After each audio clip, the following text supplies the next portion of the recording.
எந்த பக்கம் திரும்பினாலும் அணு ஆயுதம். இந்த பக்கம் ரஷ்யா உக்ரைன் போர், அந்த பக்கம் சீனா தைவான், இன்னொரு பக்கமாக ஈரான் மற்றும் இஸ்ரேல். இங்கே எல்லாத்துலேயுமே அணு ஆயுதம் முக்கியமான ஒரு ரோலை ப்ளே பண்ணிட்டு இருக்கு அப்படிங்கிறது நமக்கு தெரிஞ்ச விஷயம் தான். ஏன் இந்தியா பாகிஸ்தான் அப்படின்னு சொல்கிற ஒரு யுத்தம் நடந்தால் கூட அது அணு ஆயுத போராக இருக்கும் அப்படின்னு சொல்லி நிறைய பேர் சொல்லிட்டு இருக்காங்க. எல்லா நாடுகளுக்குமே இந்த அணு ஆயுதத்தை எப்படி பயன்படுத்த வேண்டும், எப்படி பயன்படுத்தக்கூடாது அப்படிங்கிற கோட்பாடு இருக்குது, டாக்ட்ரின் அப்படிங்கிறது இருக்குது. உதாரணத்துக்கு நான் சொல்லிடுறேனே, ரஷ்யா உக்ரைன் போர் வருதுங்க.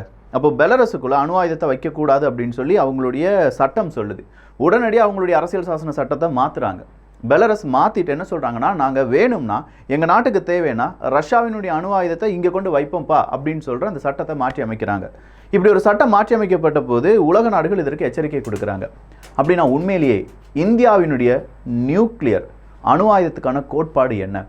இந்த நியூக்ளியர் டாக்ட்ரைன் அப்படிங்கிறது 1999 வந்துச்சு. 2003 மறுபடியும் ஒரு டிராஃப்டை கொஞ்சம் மோடிஃபை பண்ணாங்க.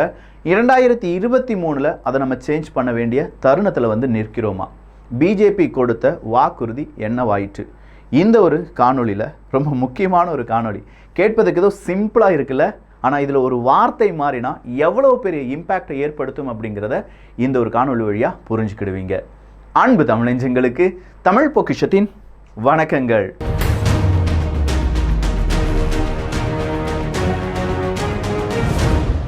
காணொலிக்கு போகிறதுக்கு முன்னாடி அரசியல் சதுரங்கம் அப்படிங்கிற ஒரு சேனல் நம்ம ஸ்டார்ட் பண்ணியிருக்கோம். நம்ம அரசியலில் கை வைக்கிறோம், கால் வைக்கிறோம் அப்படின்னு சொன்னாலே கொஞ்சம் பேருக்கு கண்டிப்பாக வயிற்றில் புளிய கரைச்சிருக்கும். ஒரு குரூப்பாகவே தெரிஞ்சிட்டு இருப்பாங்க. அந்த குரூப் நம்மளை இப்போ கடிச்சு கொதற ஆரம்பிக்க என்னடா வழி இருக்குது அப்படின்னு சொல்லி யோசிச்சுட்டு இருப்பாங்க. நிறைய காணொலிகள் வரும். அந்த காணொலிகள்லாம் பாருங்கள், சிரிங்க. கேள்விகள் இருந்துச்சுன்னா கண்டிப்பாக என்னுடைய பழைய காணொலிகளில் நீங்கள் பார்க்கலாம். எல்லாத்துக்குமே பதில் இருக்கும்.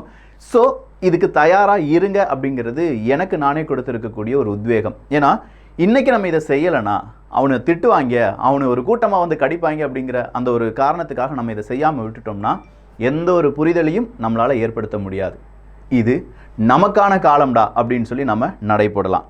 ஸோ இப்போ இருக்கக்கூடிய நியூக்ளியர் டாக்ட்ரின் அப்படிங்கிறது 1998 பெரிய அளவில் இந்தியா அணு ஆயுத நாடாக மாறுது. எல்லாருமே வியந்து பார்க்குறாங்க, என்னடா இவன் அணு ஆயுதத்தை தயாரிச்சுட்டான், இவ்வளோ பெரிய நாடாக இருந்து நம்மளாம் ஏமாந்துட்டோமே அப்படின்னு சொன்ன நாடுகள் பல. அதே மாதிரி இந்தியாவுக்கு எதிராக பலவிதமான எதிர்ப்புகள், பலவிதமான பொருளாதார தடைகள், இதுக்கு மேலே எந்த டெக்னாலஜியும் இந்தியாவுக்கு கிடைச்சிடக்கூடாது அப்படின்னு சொல்லி ரொம்ப உருணி முகத்தை வச்சுட்டு நம்ம நாட்டுக்கு வந்த பல ஃபாரின் மினிஸ்டர்ஸ் எல்லாருமே இருக்காங்க. இப்படிலாம் ஒரு காலகட்டம் இருக்கும்போது நம்ம நாட்டுக்கு அணு ஆயுத கோட்பாடுனா என்ன அப்படிங்கிறத உருவாக்கணும். இதுதான் மெயின் டாஸ்க். நம்ம எப்போ அணு ஆயுதத்தை யூஸ் பண்ணுவோம், எவ்வளோ அணு ஆயுதத்தை தயாரிப்போம், என்னைக்கு நம்ம அணு ஆயுதத்தை கைவிடுவோம், இது எல்லாத்தையுமே ஒரு கோட்பாடாக வைக்கணும். இந்த கோட்பாடு இது இந்தியாவினுடைய கோட்பாடு அப்படின்னு சொல்லி நம்ம ஐநா சபையிலிருந்து உலக நாடுகளுக்கு சொல்லணும். இதுதான் எங்களுடைய கோட்பாடு. இந்த கோட்பாட்டின் அடிப்படையில் தான் நாங்கள் அணு ஆயுதத்தை வச்சிருக்கோம். ஏன்னா ஒரு மியூச்சுவல் அண்டர்ஸ்டாண்டிங், அவ்வளோதான், வேறு எதுவுமே இல்லை. நாம பிற நாடுகளை பகைக்கும் நாடு கிடையாது. நாம் எல்லாரும் கூடயும் அன்பாக இருக்கணும் அப்படிங்கிற நாடு தான். ஸோ பிற நாடுகள்கிட்ட சொல்கிறோம், என்னுடைய கோட்பாடு இதுதான், எனக்கு இது மாதிரியான கோட்பாடுகள் இருக்குது, நீ என்னை சீண்டாத, என்னை சீண்டுனா நான் இப்படி தான் செய்வேன் அப்படின்னு சொல்கிறது இந்த கோட்பாடினுடைய மறைமுக செய்தி. அப்படின்னா இந்தியாவினுடைய டிராஃப்ட் நியூக்ளியர் டாக்ட்ரைன் அப்படிங்கிறது 1999 வெளியாகும் போது அதை யார் தயாரிக்கிறாங்க அப்படின்னு பார்த்தா நேஷனல் செக்யூரிட்டி அட்வைசர், அன்றைய நேஷனல் செக்யூரிட்டி அட்வைசர். எப்படி இன்றைக்கு அஜித் தோவால் அவர்கள் இருக்காங்களோ அதே மாதிரி அன்னைக்கு நேஷனல் செக்யூரிட்டி அட்வைசராக இருந்தவர் பிரஜேஷ் மிஸ்ரா அப்படிங்கிறவர் தான். ஆகஸ்ட் 17, 1999 டிராஃப்ட் நியூக்ளியர் டாக்ட்ரைன் அப்படிங்கிறது வெளியாகுது. அப்படி வெளியான அந்த டாக்ட்ரைன் ரொம்ப சீக்ரெட்டாக வச்சுருக்காங்க. சில பல அரசு அதிகாரிகள், அரசியல்வாதிகள்னு சொல்ல முடியாது, முக்கியமான நபர்கள் மட்டும்தான் அதை வாசிக்க முடியும். 2003 நாம் என்ன செய்கிறோம், கொஞ்சமாக அந்த டிராஃப்டில் என்ன இருக்குது அப்படிங்கிறதுக்கான சில அம்சங்களை மட்டும் வெளியிடுகிறோம். அதில் சின்ன திருத்தங்களை நம்ம செய்கிறோம். சில அம்சங்களை வெளியிடுகிறோம் அப்படின்னு சொல்கிறது, ஏன்னா இவ்வளோ பெரிய கோட்பாடை எப்படி நீங்கள் வெளியில் விடுறீங்க அப்படிங்கிற ஒரு கேள்வி வரலாம்ல. மக்களுக்கும் தெரியணும்ல நம்ம என்ன செய்கிறோம், என்ன செய்ய போகிறோம் அப்படிங்கிறது மக்களுக்கும் தெரியணும்ல. அப்படிங்கிறதுனால தான் இந்த ஒரு அந்த ரிலீஸ் அப்படிங்கிறது நடக்குது. 2019 பிஜேபி அரசாங்கம் மறுபடியும் ஆட்சிக்கு வருவதற்கு முன்பாக நம்முடைய அணு ஆயுத கோட்பாட்டில் நம்ம மாற்றங்களை கொண்டு வருவோம் அப்படின்னு சொல்லி தான் ஓட்டு வாங்கினாங்க. அது ஒரு வாக்குறுதியாக இருந்தது. ஆனால் அதை பற்றி இப்போதும் யாருமே பேசலை. ஏன்னா அதுக்கான தருணம் வரவில்லை அப்படின்னு சொல்லி நினைக்கிறாங்களோ என்னமோ. பட் எல்லா நாடுகளுமே அவங்களுடைய இந்த நியூக்ளியர் டாக்ட்ரைனை மாற்றி அமைத்து வருகிறார்கள். அது ரஷ்யாவாக இருக்கட்டும், அமெரிக்காவாக இருக்கட்டும், சீனாவாக இருக்கட்டும், எல்லாருமே அவங்களுடைய கோட்பாடை இந்த நவீன காலத்தின் அடிப்படையில் மாற்றி வருகிறார்கள்.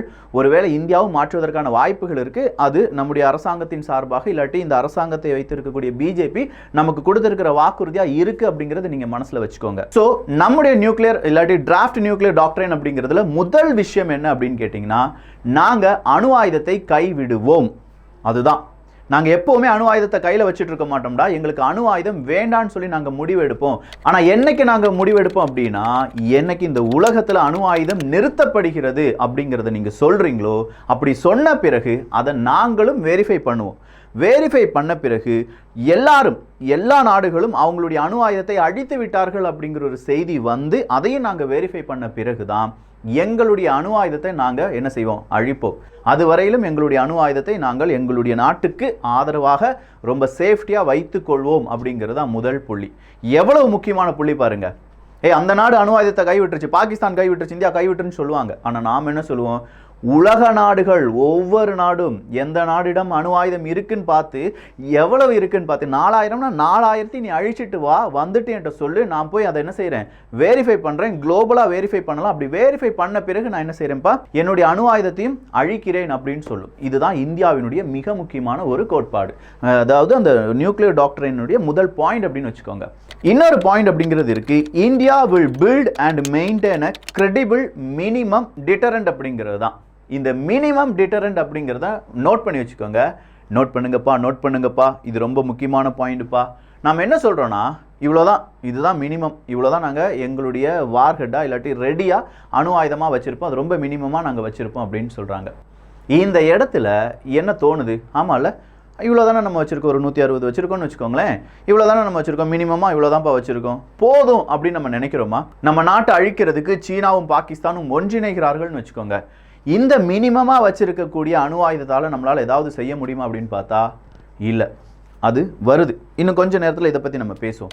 மூணாவதாக இருக்கக்கூடிய புள்ளி என்னன்னா, India will not use nuclear weapon against நான் nuclear weapon state.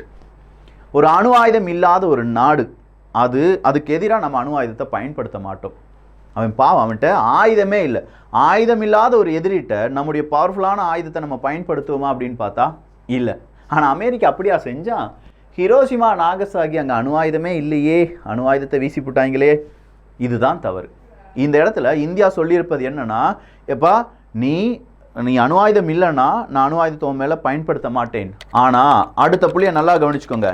India will not be the first to use nuclear weapons, but if it is attacked through nuclear weapons in its territory or an Indian force anywhere, நாங்க என்ன செய்வோம், மேசிவா உங்களுக்கு எதிராக அணு ஆயுத போரை நடத்துவோம். நாங்கள் ஃபர்ஸ்ட் யூஸ் பண்ண மாட்டோம். நோ ஃபர்ஸ்ட் யூஸ் அப்படின்னு சொல்லுவாங்க, NFU அப்படின்னு சொல்லுவாங்க. அப்படின்னா என்ன செய்வோம், எங்கள் நாட்டுக்கு எதிராக நீ அணு ஆயுதத்தை பயன்படுத்தினால் என்றாலோ, அதாவது எங்கள் நாடுனா நம்ம நாட்டுக்குள்ள, இப்போ நம்முடைய ஃபோர்ஸ் வெளிநாடுகளில் ஒரு நாட்டுக்கு ஆதரவாக போரிட்டு இருக்காங்க, இல்லாட்டி வெளிநாட்டுக்கு ஒரு சுற்றுலாவுக்கு போயிருக்காங்கன்னு வச்சுக்கோங்களேன், அவங்களுக்கு எதிராக ஒரு நியூக்ளியர் வெப்பனை நீ கொண்டு போட்டுட்டாலோ அது என் நாட்டுக்கு எதிராக போட்டது தான் நான் நினைப்பேன். உனக்கு எதிராக நாங்கள் என்ன செய்வோம், அணு ஆயுதத்தை பயன்படுத்துவோம்ப்பா அப்படின்னு சொல்லியிருக்காங்க.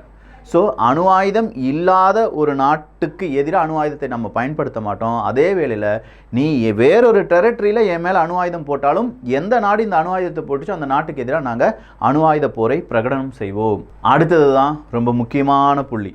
அடுத்தது என்ன சொல்லியிருக்காங்கன்னா, இந்த event of a major attack against India, major attack, பெரிய ஒரு attack, or Indian force anywhere, இந்தியாவில் மட்டும் கிடையாது, Indian force anywhere by biological or chemical weapons, India will also retain the option of retaliating with nuclear weapons. Biological, chemical weapon இந்தியாவுக்கு எதிராகவோ, இந்தியாவினுடைய force வேற எங்கேயாவது இருக்காங்க அப்படின்னு அவங்களுக்கு எதிராகவோ நீ பயன்படுத்தினீன்னா நாங்கள் என்ன செய்வோம் மக்கா, சும்மா பார்த்துட்டு இருக்க மாட்டோம், அணு ஆயுதத்தை பயன்படுத்துவோம். சரி, அப்படின்னா அந்த அணு ஆயுதத்தை பயன்படுத்துவோம் அப்படின்னு சொல்றோம்ல, இது யார் முடிவெடுப்பது அப்படிங்கிறது தான் நம்முடைய அடுத்த கேள்வி. அதுவும் இந்த டாக்டரின்ல இருக்கு. Indian nuclear command authority, Indian nuclear command authority அப்படிங்கிறதுல 2 விதமான கவுன்சில் இருக்கு. இவங்க தான் அதுக்கான முக்கியமான ஆட்கள். இந்தியன் நியூக்ளியர் கமாண்ட் அத்தாரிட்டியில் பொலிட்டிக்கல் கவுன்சில்னு ஒன்று இருக்குது, எக்ஸிக்யூட்டிவ் கவுன்சில்னு ஒன்று இருக்குது. இந்த பொலிட்டிக்கல் கவுன்சில் அப்படிங்கிறவங்க பிரைம் மினிஸ்டர் சேர், அவர் தான் ஹெட் இந்த பொலிட்டிக்கல் கவுன்சிலுக்கு. அடுத்ததாக இருக்கக்கூடிய எக்ஸிக்யூட்டிவ் கவுன்சில்னு ஒன்று இருக்குது பார்த்தீங்களா, அதற்கான தலைவர் யாராக இருப்பாங்க அப்படின்னு பார்த்தீங்கன்னா national security adviser Ajit Doval அவர்களாக இருப்பாங்க. அதனால தான் அஜித் தோவால் அவர்கள் எல்லாம் வெளிநாடுகளில் பார்த்தா கொஞ்சம் பயமாக இருக்கே, நம்ம நாட்டுக்கு மேலே இவன் வந்து அணு ஆயுதத்தை போட்டுறானோ, ஏன்னா அவர்கிட்டையும் ஒரு கண்ட்ரோல் இருக்குது. ஆனால் ஒட்டுமொத்தமாக இதனுடைய முடிவு யார் தான் எடுக்க முடியும்? பிரைம் மினிஸ்டர் மட்டும்தான் எடுக்க முடியும் அப்படிங்கிறதும் இருக்குது. இது மக்களுக்கு தெரிந்த சில விஷயங்கள். இதுக்கு பின்னாடி நிறைய ஒழிவு மறைவான இல்லாட்டி யாருக்கும் தெரியாத சில விஷயங்கள் இருக்க வாய்ப்புகள் இருக்குது. அதை பற்றி நமக்கு தெரிய வேண்டிய தேவையும் கிடையாது. இங்கே மாற்றம் கொண்டு வர வேண்டியது என்ன அப்படிங்கிறது தான். 2003 சின்னதாக ஒரு மாற்றம் கொண்டு வந்தாங்க அப்படின்னு சொன்னோம்ல, அதில் அவங்க கொண்டு வந்த மாற்றம் என்னன்னா மேசிவ் அப்படிங்கிற ஒரு வார்த்தை தான். அதாவது நீ எனக்கு எதிராக அணு ஆயுதத்தை பயன்படுத்திட்டீங்கன்னா, சின்னதாக டாக்டிக்கல் நியூக்ளியர் வெப்பனை பயன்படுத்தினாலும் நான் மாசிவாக உன்னை அடிப்பேன், பெருசாக உன்னை அடிப்பேன், சின்னதாலாம் அடிக்கவே மாட்டேன் அப்படிங்கிற அந்த ஒத்த வார்த்தை சேர்த்துருந்தாங்க. ஸோ இந்த மேசிவ் அப்படிங்கிற இந்த வார்த்தைக்கு பின்னாடி எவ்வளோ பெரிய இம்பேக்ட் இருக்குது தெரியுமா? நீ அப்போ உலக நாடுகள் கேட்பாங்க, எப்பா உன் நாட்டில் ஒரு சின்ன மாநிலம் தானப்பா இந்த அணு ஆயுதத்தால் அடிபட்டிருக்கு, அப்படின்னா நீ ஏன் ஒரு நாட்டை அழிக்கிற அளவுக்கு அடிச்சேன்னா என் டாக்டரினை தான், நான் போட்டிருக்கிற கோட்பாடு அதுதான் அப்படின்னு சொல்கிறதுக்கு 2003 நம்ம சேஞ்ச் பண்ணணும். நோ ஃபர்ஸ்ட் யூஸ் அப்படிங்கிறத நம்ம இன்னும் அப்படியே கொண்டு போகணுமா அப்படிங்கிற ஒரு கேள்வி வருது. ஏன்னா அந்த நோ ஃபர்ஸ்ட் யூஸ் அப்படிங்கிறத அமெரிக்கா இல்லை, அவங்க வரல. ஃப்ரான்ஸ் எடுத்துக்கோங்க, அவங்க நோ ஃபர்ஸ்ட் யூஸில் சைன் பண்ணலை. யூகே எடுத்துக்கோங்க, அவங்க நோ ஃபர்ஸ்ட் யூஸில் சைன் பண்ணலை. அதாவது அவங்க ஒரு ஆள் அடித்த பிறகு தான் நான் அணு ஆயுதத்தை அடிப்பேன் அப்படின்னு அவங்க சொல்லலை, ஃபர்ஸ்டே நான் அணு ஆயுதத்தை அடிப்பேன் அப்படின்னு வச்சுட்டு இருக்காங்க. ரஷ்யா நோ ஃபர்ஸ்ட் யூஸில் சைன் போட்டிருந்தாங்க, பட் அதுலேருந்து விலகி அவங்க ரொம்ப வருடங்கள் ஆயிருச்சு. அப்படின்னா இந்தியாவும் இந்த நோ ஃபர்ஸ்ட் யூஸ் அப்படிங்கிறதுலேருந்து வெளியேற வேண்டுமா அப்படிங்கிற ஒரு கேள்வி வருது. அதை இப்போ ஆளும் கட்சியாக இருக்கக்கூடிய பிஜேபி அரசாங்கம், பிரதமர் நரேந்திர மோடி அவர்கள், அஜித் தோவல் அவர்கள் சேர்ந்து மாற்றுவார்களா? ஏன்னா சீனா கூட நமக்கு நிறைய பிரச்சனைகள் வந்துகிட்டே இருக்கு, இதுக்கு மாற்றம் ஏதாவது வருமா அப்படிங்கிற எதிர்பார்ப்பும் இருக்கு. அடுத்ததான் நான் ஒரு வார்த்தையை சொன்னேன் பார்த்தீங்களா, மினிமம் நம்பர் ஆஃப் அணு ஆயுதங்கள், நான் ஒரு 160 அப்படின்னு சொன்னேன் பார்த்தீங்களா, அது தவறு. மினிமம் அப்படிங்கிறதுக்கு பதிலாக மினிமல் அப்படின்னு சொல்ற ஒரு வார்த்தையை சேர்க்க வேண்டும் அப்படின்னு நிறைய பேர் சொல்லிட்டு இருக்காங்க. மினிமம் அப்படிங்கிற வார்த்தைக்கும் மினிமல் அப்படிங்கிற வார்த்தைக்கும் வித்தியாசம் என்ன? சிம்பிளா ஒரு உதாரணம் சொல்றேன். டீ கடைக்கு போகிறோம், 5 பேர் இருக்கீங்க, மினிமமாக எனக்கு 4 டீ போதும் அப்படின்னு சொல்கிறாங்க. ஸோ உங்களுக்கு எவ்வளோ தான் டீ கிடைக்கும்? 4 டீ மினிமம் எனக்கு 4 டீ கண்டிப்பாக கிடைச்சிருக்கும். அப்போ நான் இந்த 4 டீயை மட்டும்தான் வாங்கி சுவைக்க முடியும். ஆனால் இன்னொரு இடத்துல நான் சொல்கிறேன், மினிமலாக எனக்கு ஹாஃப் கிளாஸ் டீ வேணும் அப்படின்னு சொல்கிறேன். ஸோ மினிமல் அப்படிங்கிற வார்த்தை குவான்டிட்டியை குறிக்காது, எந்த அளவு அப்படிங்கிறது தான் குறிக்கும். எனக்கு அரை கிளாஸ் டீ வேணும்பா அப்படின்னு சொல்லும்போது எல்லாருக்குமே அரை கிளாஸ் கிடைச்சிரும் மினிமல். அப்படின்னா அதில் குவான்டிட்டி நம்ம மென்ஷன் பண்ணாதனால 160 4 அப்படிங்கிறது நிப்பாட்டாது, நிறுத்த மாட்டாங்க. 5 வேணா ஊற்றலாம், 6 வேணா ஊற்றலாம், அது எவ்வளோ வேணாலும் வரலாம். ஸோ ஒரு நாட்டுக்கு எதிராக நம்ம மினிமம் அப்படின்னு சொல்லும்போது இவ்வளோதான் அப்படின்னு சொல்லி பல நாடுகளுக்கு நம்ம எழுதி கொடுத்துருக்கனால கூடுதலாக நம்மளால் அணு ஆயுதத்தை ப்ரொடியூஸ் பண்ண முடியாது. இன்றைய காலகட்டத்தில் நம்மளை விட கூடுதலாக பாகிஸ்தானும் சீனாவும் அணு ஆயுதத்தை வச்சிருக்காங்க. நாம மினிமமாக வச்சிருப்போம் அப்படின்னு சொல்லி பழைய டாக்டரின்ல இருந்துட்டு இருந்தோம்னா நம்ம அவுடேட்டடாக மாறிடுவோம். ஸோ மினிமலாக வைப்போம். அவனுக்கு எதிராக அவனுடைய பாதி நாட்டை அழிப்பதற்கு, ஒரு நாடுக்கு எதிராக பாதி நாட்டை அழிப்பதற்கு மினிமலாக நான் அவ்வளோ வச்சிருப்பேன் அப்படின்னு சொல்கிற அளவுக்கு நம்முடைய டாக்டரினை மாற்றணும் அப்படின்னு சொல்கிற ஒரு கோரிக்கை வந்து கொண்டு இருக்கிறது. ஸோ எப்படி இருந்துச்சு? இதுதான் நம்முடைய அணு ஆயுத கோட்பாடு. இது தெரியாமல் நிறைய பேர் நோ ஃபர்ஸ்ட் யூஸ் அப்படிங்கிறதும் இல்லாட்டி இன்னும் பல விஷயங்களை பற்றிலாம் சர்ச்சையில் ஈடுபட்டு இருக்காங்க. பட் நமக்கு தெரிய வேண்டியது நம்ம நாடு என்ன செஞ்சுட்டு இருக்கு, நம்மளை பாதுகாப்பதற்காக இவ்வளோ செஞ்சுருக்காங்க. இந்த அணு ஆயுத கோட்பாட்டில் உங்களுக்கு தெரிஞ்ச விஷயங்கள் நிறைய விஷயங்கள் வந்துருச்சு. நம்ம மாற்ற வேண்டும் அப்படின்னு சொன்னதில் சின்னதாக ஒரு ஐடியா இருக்குது. நீங்கள் இதை விட வேறு ஏதாவது காரியங்கள் மாற்ற வேண்டும், இப்போ ஆர்டிஃபிஷியல் இன்டெலிஜென்ஸ் வந்துருச்சு அப்படின்னு அணு ஆயுதத்துக்கான கோட்பாடு மாற்ற வேண்டுமா? உங்களுடைய மனதில் 1000 கேள்விகள் இருக்கலாம். அத்தனை கேள்விகளையும் கீழே கருத்துக்களாக பதிவு செஞ்சிருங்க. ஏன்னா முக்கியமான விஷயம்ல நம்முடைய தலைமுறையை பாதிக்கக்கூடிய ஒரு விஷயம். இதனை பற்றி இன்னும் கொஞ்சம் புரிதலுடன் வேறொரு பதிவு, இப்பெல்லாம் கிடையாது, இது ரொம்ப பெரிய அளவில் வரும்போது வேறொரு பதிவில் நம்ம பார்க்கலாம். ஸோ இந்த ஒரு காணொலி எப்படி இருந்துச்சு அப்படிங்கிற உங்களுடைய கருத்துக்கள் இங்கே வரவேற்கப்படுகின்றன. எல்லோரும் தமிழ் பொக்கிஷத்தில் இணைந்திருங்கள். நல்லதை பகிர்ந்து நல்ல சமுதாயத்தை உருவாக்குவோம். நன்றி, வணக்கம்.